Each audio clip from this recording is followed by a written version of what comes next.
Malcador the Sigillite. Before there was an Inquisition, there was one old man in a hooded robe holding the Imperium together with paperwork and psychic force.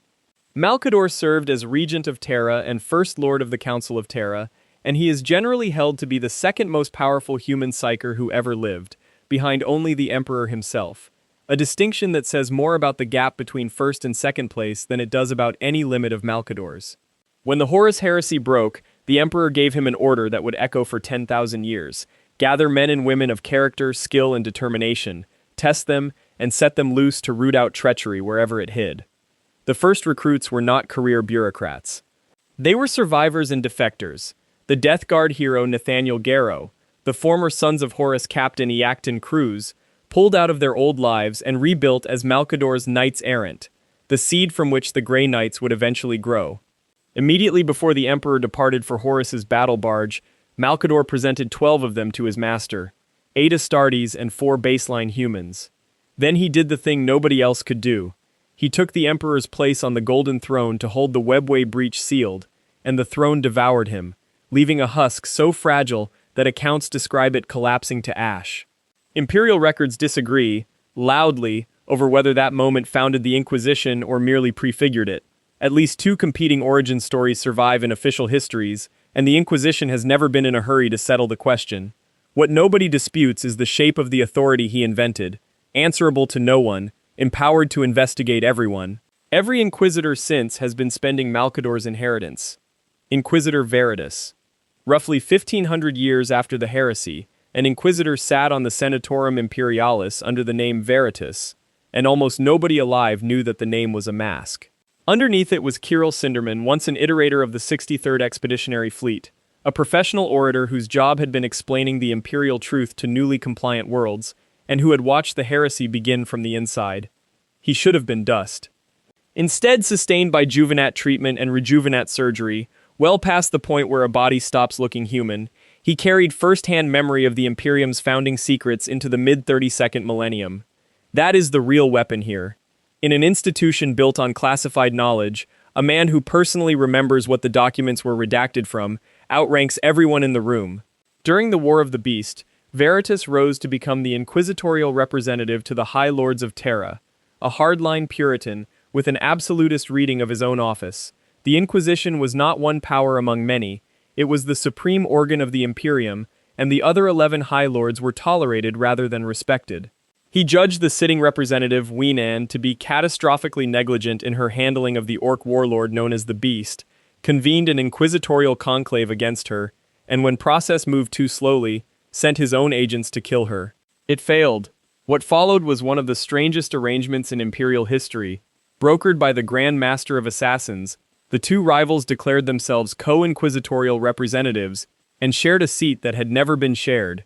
Veritus held ultimate authority and could still not win an argument with one woman. Marguerite Wienand. Power in the Imperium is rarely a sword. Sometimes it is knowing which admiral hates which other admiral. Marguerite Wienand served as inquisitorial representative to the High Lords of Terra in the mid-32nd millennium, which put her among the 12 most powerful individuals in the galaxy on paper, and she is the clearest demonstration in the lore of what that seat is actually for. When orc activity around Artamantua began behaving in ways the Navy dismissed, Wienand recognized the threat posed by the Beast before any other High Lord did, and she did it from a desk. Her problem was that recognizing a catastrophe and being able to order a response are 2 very different things in a bureaucracy 10,000 years deep. Lord High Admiral Lansung controlled the fleets and had no interest in spending them. So Wienand went around him. Her agents worked the personal rivalry between Admirals Price and Acharya, feeding the latter's appetite for glory until the Navy moved on its own, an intervention that cost her nothing and committed a fleet. She was politically close to Draken Vangerich, the Grand Master of the Officio Assassinorum, an alliance that reads as prudent right up until you remember what Vangerich eventually did to the rest of the High Lords. Veritus's attempt to have her murdered failed only because of the Venenum assassin Isad Wire, and rather than escalate into an inquisitorial civil war while an orc empire was eating the Imperium, she accepted a truce and the shared title. That restraint is the point. Wienand's power was never psychic or martial. It was leverage, applied early, by someone who understood that the Imperium usually kills itself before the enemy gets a turn. Fyodor Karamazov. Most Inquisitors work in shadow. Karamazov arrives on a walking cathedral. The Pyrophant Judge of Salem Proctor is an Inquisitor Lord of the Ordo Hereticus who conducts his investigations, trials, and executions from atop the throne of judgment, an armored mechanical war shrine on articulated legs, crewed by servitors whose sole purpose is to transcribe his court proceedings and then carry out the sentence. There is only ever one sentence. He was raised to Lord Inquisitor during the Abrian Purges in 930.M41, and gifted the throne as a mark of that rank, and he has used it since as a mobile courtroom that can level a hab block if the verdict requires it. Karamazov is a committed Amalathian, which in inquisitorial terms means he believes the Emperor set a fixed destiny for mankind, and that any deviation, reform, innovation, mercy, change of any kind, is the first symptom of heresy. He does not infiltrate cults. He brings armies to worlds he suspects of drifting. His most infamous act came in 945. M41 on Salem Proctor, where a young preacher named Icarael led an uprising. By most accounts, Icarael was a genuine and fervent believer in the Emperor. Karamazov doubted him anyway, had him imprisoned and excruciated, declared him a heretic, and burned him, provoking a direct and very public clash with Ecclesiarch Decius That's 9, one of the most powerful men in the Imperium. Karamazov won, not by argument, but by being an Inquisitor Lord, which meant the Ecclesiarchy's outrage had precisely no legal traction. That is what raw inquisitorial authority looks like when it is completely unencumbered by doubt. Torquemada Kotiaz. When Kotiaz was 10 years old, the chapel master of his church chose to show mercy to a group of idolaters. Those idolaters turned out to be chaos cultists, and they repaid the kindness by sacrificing the congregation, including Kotiaz's entire family, to the ruinous powers. He survived only because the Inquisition arrived, under Lord Inquisitor Laurentian. The lesson he took from that night has governed every decision since. Tolerance is the doorway heresy walks through. Kotiaz rose through the Ordo Malleus as a daemonhunter and a powerful psyker himself, and then delivered the act that made his name. He discovered that his own mentor, Laurentian, the man who had saved his life, had sanctioned the use of daemon hosts and kept proscribed texts. Kotiaz tried him, found him guilty of heresy, executed him personally, and had the ashes fired into the heart of a star so that nothing whatsoever remained. For that, he was named High Protector of the Formosa sector. He rules it from the inquisitorial fortress of Nemesis Tessera, and the word rules is deliberate. Kotiaz is served by literally thousands of acolytes and throne agents, a spy network so saturating that traitors in Formosa tend to be arrested before their conspiracy has a second meeting. In battle, he carries an anointed daemon hammer and artificer armor, accompanied by a twin-headed cyber eagle familiar of Glovodan design. His signature on the tabletop has always been the same joke with a very sharp edge: you do not ambush Kotiaz. He has read your file, positioned his men, and been expecting you. Given the fate of the man who trained him, that is not paranoia, it is method. Hector Rex. Some Inquisitors accumulate titles. Rex accumulates them the way other people accumulate scars. Lord Inquisitor Hector Rex of the Ordo Malleus is styled Proctor General of the Conclave of Scaris, Master of the 34th Chamber Practical, the Victor of Hellanus, and the Savior of Vrax. And beneath all of those sits the one that actually matters, Auditorii Imperator, meaning he has been granted a personal audience with the Emperor of mankind. Take a moment with that. In an Imperium where 1 trillion citizens pray to a corpse on a throne, and a High Lord might glimpse the sanctum once in a lifetime, Rex is on record as having stood in the presence and been addressed. He is also a formidable psyker who leads armies rather than cells, and his defining moment came in the Siege of Vrax, the 18-year meat grinder that ran from 830 to 848.M41, and consumed millions of Imperial guardsmen against a fortified heretic world. Into that siege the enemy summoned Angrath the Unbound, a Bloodthirster of Khorne, one of the single most destructive demonic entities ever recorded in Imperial archives. Rex met it. Armed with the sword Arius, he invoked the daemon's true name to weaken its hold on real space, fought it in single combat, wounded it badly, and forced it back into the warp. Whole regiments have been erased by that creature. One man with a sword and the correct syllables sent it home.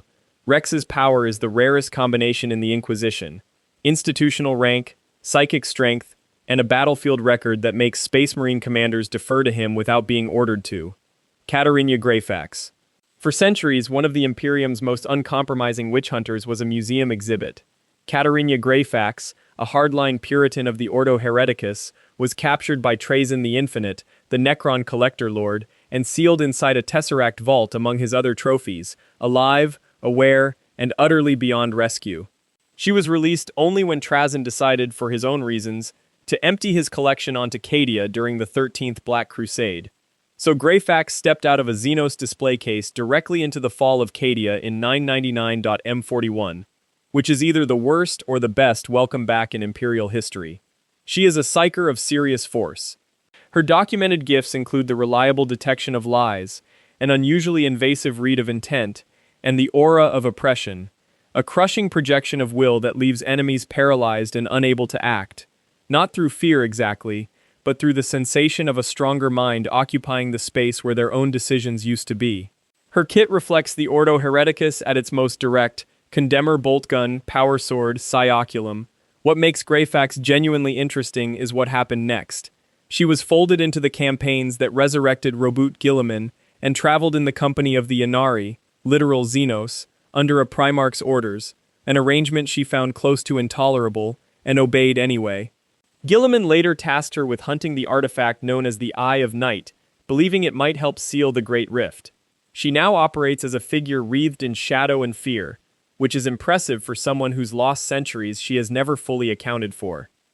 Gideon Ravenor. He cannot walk, cannot speak aloud, and cannot survive outside his own life support, and he is arguably the single most dangerous psyker in the Inquisition.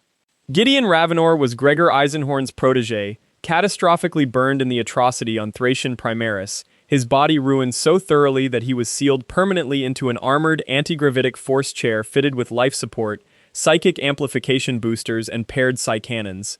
The chair should have ended his career. Instead, it concentrated him. Freed from the constant background labor of maintaining a body, and boosted by the chair's technology, Ravenor grew into one of the most potent telepaths in the sector, capable of mind-skimming an entire hive city, sifting millions of minds for a single guilty thought, of crushing an individual's brain with a focused act of will, and of divination clear enough to glimpse plausible futures.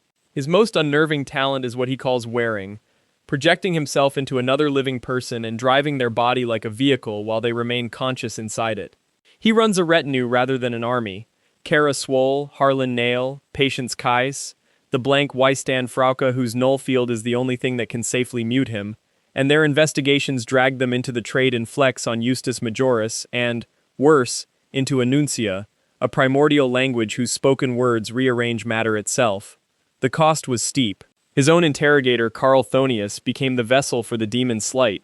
Ravenor's power is total access to other people's minds, and the recurring lesson of his career is how little that protects him from the one standing next to him. Gregor Eisenhorn. The most famous Inquisitor in the setting is famous for losing an argument with himself over 3 centuries. Gregor Eisenhorn began as a by-the-book Puritan of the Ordo Xenos, and his early triumphs were exactly what the Inquisition advertises. He found the human copy of the Necrotuck, a text of appalling chaotic power, and destroyed it outright rather than archive it, a decision radicals in his own conclave denounced as vandalism, and which the local inquisitorial conclave upheld by outvoting them. Then came the hunt that broke him. Eisenhorn assembled a strike group of fellow Inquisitors to bring down the renegade Quixos, killed him, banished his bound daemons Cherubile and Profaniti, and recovered Quixos' grimoire, the Malus Codicium. Standard procedure was to destroy it. He kept it. Over the following decades, he studied that book until he had learned to create daemon hosts, raise undead thralls, and open explosive warp vortexes, telling himself each time that using the enemy's tools against the enemy was pragmatism rather than corruption.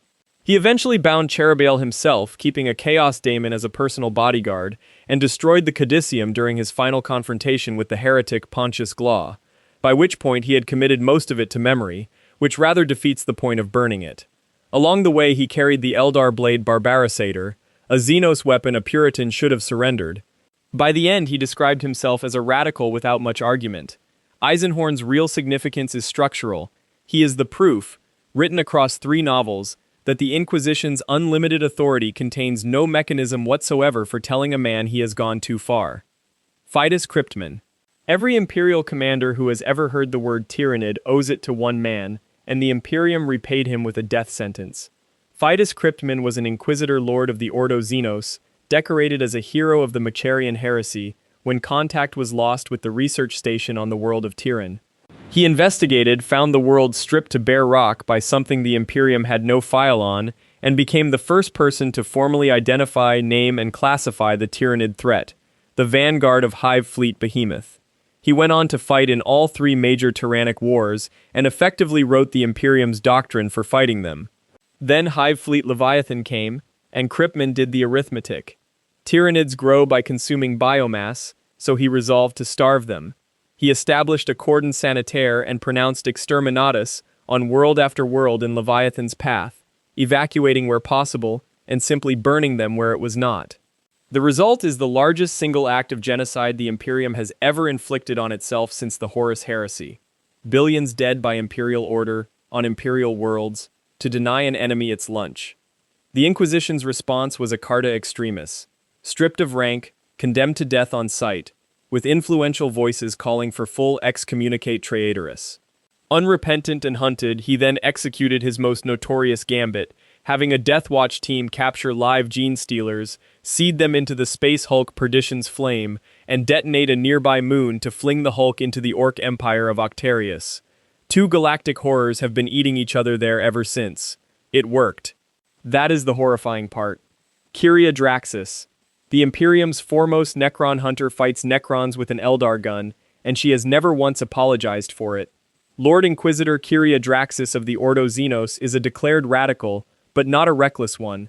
The descriptions of her are unusually careful on this point. Every one of her choices is weighed logically and coldly in advance, and once she commits, she is described as being as relentless and unstoppable as the movement of continental plates. Pragmatic to the point of immorality is the phrase that follows her around. Her specialization is the awakening tomb worlds, the slow rising of Necron dynasties from 60 million years of stasis, and the intelligence she has gathered on them is a strategic asset the Imperium cannot replace, which is the only reason she is still breathing. Because a number of her peers consider her an outright heretic, she carries a shuriken catapult of Eldari manufacture, and her armor array incorporates Xenos technologies outright, not captured trophies to be studied and destroyed, but functioning alien systems worn into battle by a serving Inquisitor.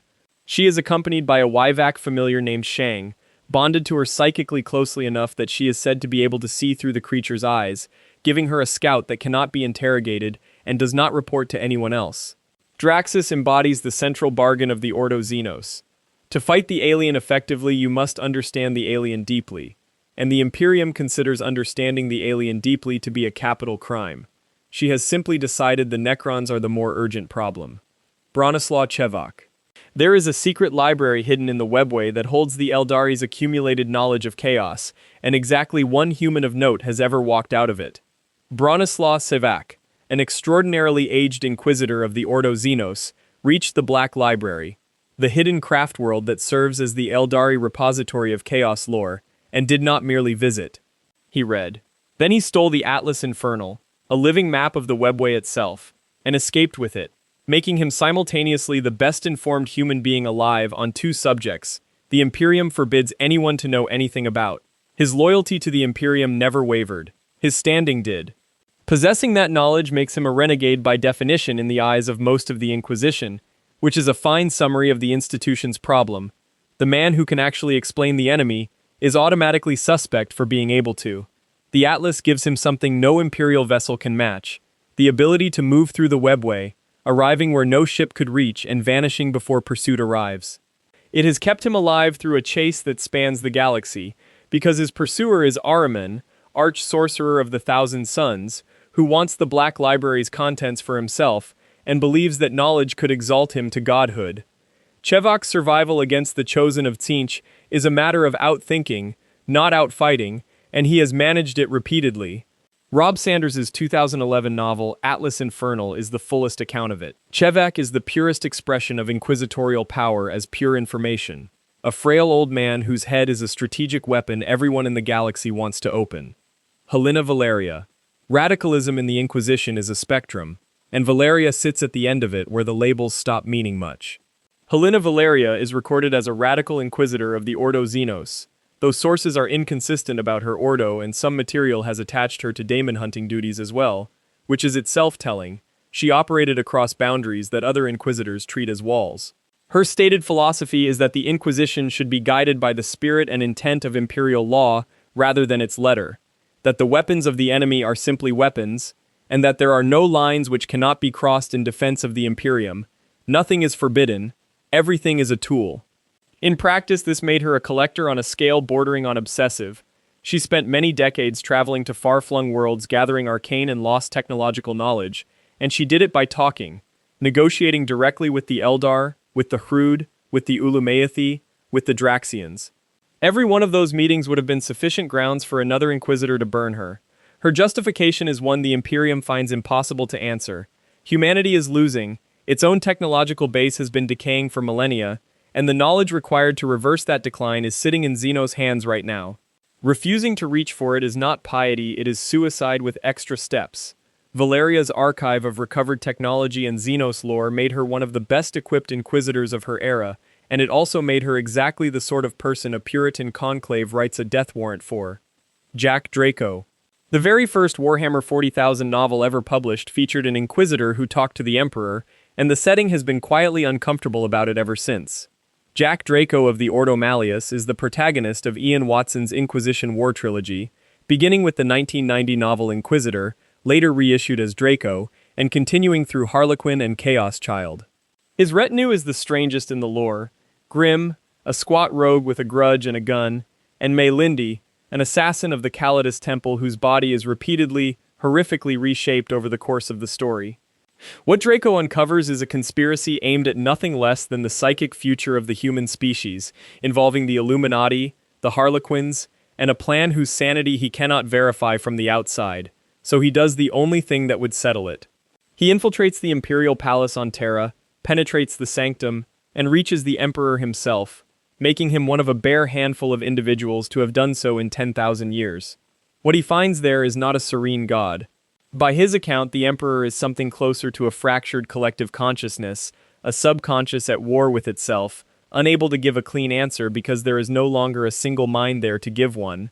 It should be said plainly that these books predate most modern continuity, and much of their content has been quietly retired. Even so, Draco remains the benchmark, the Inquisitor who used his authority to audit the god he served, and got an answer he could not use. Amberley Vale. Most of what a casual reader knows about the 41st millennium's front lines, they know because one Inquisitor decided to edit a memoir.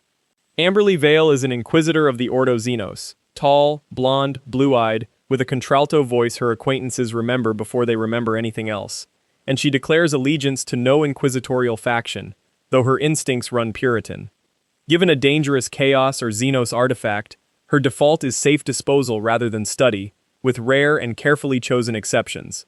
She first crossed paths with Commissar Siaphus Kane in 931.M41 on Gravilax, where the Valhallan 597th had been deployed into civil unrest as the world edged toward secession to the Tau Empire, and the professional relationship that followed appears to have become considerably more than professional. Her linguistic range alone marks her out, fluent in High and Low Gothic, plus Tau, Eldari and Orcish, a working knowledge of 3 hostile species languages, in an Imperium where speaking to the enemy is grounds for investigation. Her most consequential act is not a battle. It is the Kane Archive. She compiled, annotated, and privately circulated Kane's first-person accounts within the Inquisition, creating a candid, unsanitized intelligence record of dozens of Xenos and heretic engagements as they were actually experienced, rather than as the Munitorum reported them. That archive is worth more than any weapon she carries.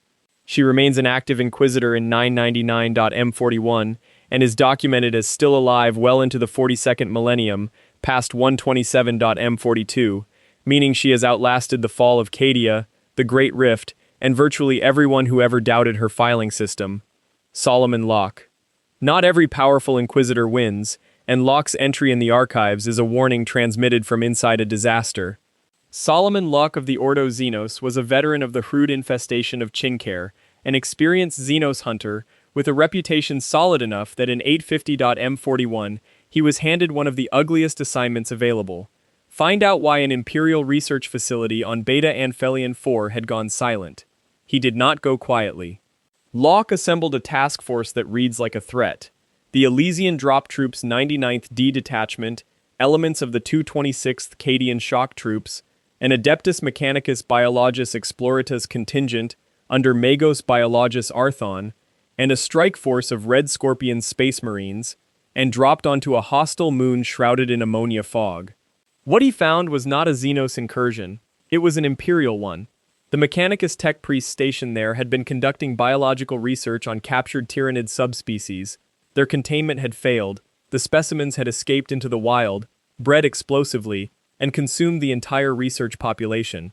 Locke's force fought a losing action against an ecosystem that was multiplying faster than it could be killed. In his last stand, he brought down a Hierophant Biotitan, an achievement most Imperial armies never manage, and then watched two more walk out of the fog toward him. His final act was administrative and entirely characteristic. He transmitted the full record of his last days back to his fellow Inquisitors of the Ordo Xenos. His fate is unknown and he is presumed dead. The report survived. That was the mission. Quixos the foe. He was called Quixos the Great, and before that Quixos the Bright, and the titles were earned. As a loyal Inquisitor of the Ordo Malleus, he purged chaos across the galaxy, banished Daemons in numbers the archives struggled to tally, and hunted Chaos Space Marines without mercy, the model of everything the Ordo wanted its people to be. Then, fighting a demon on Lacan XV, he was impaled on its claws, and a sliver of the thing broke off inside his heart. It stayed there. Over the years that followed, the greatest demon hunter of his generation slowly became the greatest traitor of his age, and by most accounts he never noticed the transition happening.